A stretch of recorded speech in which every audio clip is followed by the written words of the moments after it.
আসসালামু আলাইকুম বন্ধুরা, আমি চলে এলাম পাটনা থেকে ফতুয়া।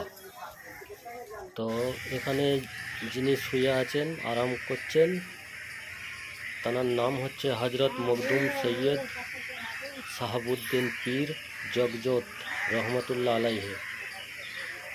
এখানে দরগাটা দেখতে পাচ্ছেন, মাজারগুলো সব মাটির, এই জন্য এই মাজারটার নাম হচ্ছে কাচ্চি দরগা।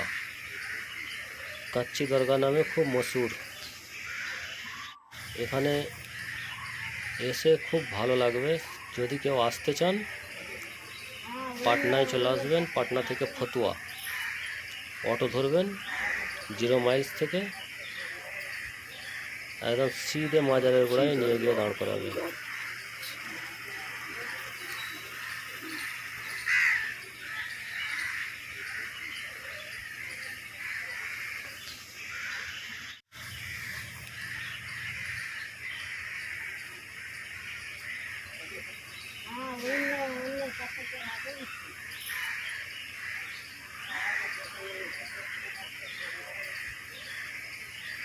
কাচ্চি দরগা।